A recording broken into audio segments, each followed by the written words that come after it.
From the moment a Shaolin master raises his fist, the air vibrates with a promise of power. It's not the blinding swiftness of action films or the polished spectacle of martial arts tournaments. But if you travel behind the curtain of spectacle to the temple's ancient gates, the truth is more formidable than any myth. He is not a boy, but a grown man, fresh-faced, untested, the linen of his robe still crisp, feet unfamiliar with the courtyard's cold stone. He bows, as tradition dictates, to the line of stone-faced masters. His heartbeat is loud in his ears, but the rest of the world is silent. Save for the breath of the wind through bamboo and the distant ceaseless tolling of the temple bell. There are no promises. What awaits him is not a journey of sudden revelation, but of erosion. Every year, dozens of adults arrive at these gates. Nearly 3 out of 4 will leave before a single year is done. For Shaolin is not simply learned, it is survived. The day begins before the sun rises. It begins always with the horse stance, legs squared, knees bent, body low.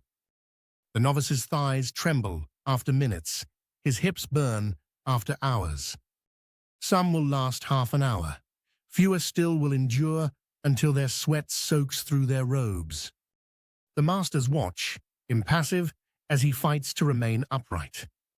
Next comes the iron fist, thousands of strikes against battered wooden posts, until skin splits and bleeds, then thickens, bridging pain into numbness. The novice's hands, soft upon arrival, become torn and red. In the cool dusk, there is the candle drill, striking with just enough force to bend the flame, but not extinguish it. Each day, the flame flickers closer to the edge, but remains stubbornly alight. Other trials follow, gripping hanging jars until the forearms burn, walking on planks balanced on narrow stones, running up the monastery steps with sacks of sand slung over the shoulders. Training is not designed for triumph, it is designed for endurance. Each hardship is an invitation to quit. But each morning the novice returns, and each pain becomes a new threshold crossed. Inside the halls, there are no mirrors, only the watching eyes of masters and the living memory of tradition.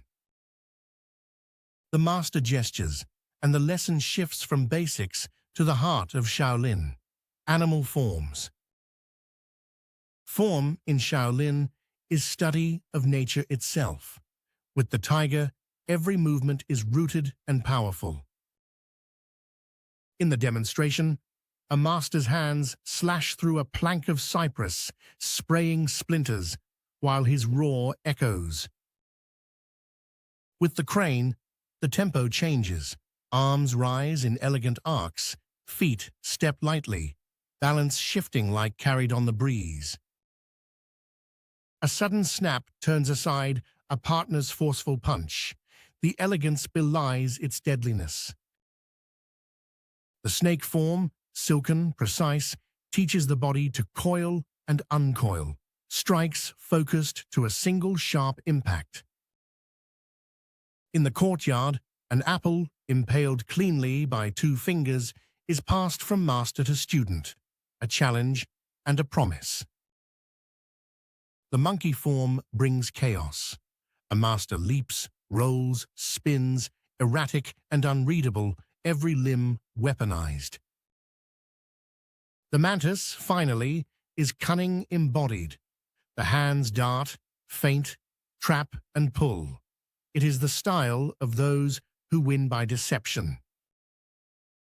Through weeks turned to months, the novice stumbles through form and function, mimicking, failing, repeating, refining. The journey is not without stories, some whispered, some recorded in temple annals. There is the legend of Brother Yu, Iron Palm Master, who cracked a stack of bricks with the merest slap. His palms trained through a decade of daily strikes into rice, then sand, then gravel, until bone compacted to unnatural density. Another is Sister May, the Golden Arm, her sinewy arms capable not just of splitting bamboo, but of soft, precise meditative motions that guided her students through their darkest doubts. Yet, outside the temple, skepticism endures. In the early years of the new millennium, researchers arrived. Armed with force gauges and slow-motion cameras, they measured the velocity of a monk's strike. Years pass in this cycle of challenge and renewal. The novice's posture straightens, eyes sharpen. Where once his fists bled, now they strike with controlled fury, skin like leather, pain absorbed and released. There are setbacks, injuries, bouts of loneliness, moments when doubt nearly overwhelms. When the day comes to stand before the masters for final assessment, he does not hesitate. He faces their gaze, their scrutiny, their inexorable tests, stances held for impossible lengths. Forms performed until sweat pools beneath his feet, strikes delivered with unyielding force and unbending precision. At last, the masters nod, the only permission needed. The novice bows, his movement no longer hesitant, but filled with quiet confidence. And as the sun climbs high and bathes the ancient stones with gold, a new generation of hopefuls waits beyond the gate. The echo of the temple bell carries a message older than kingdoms, broader than continents.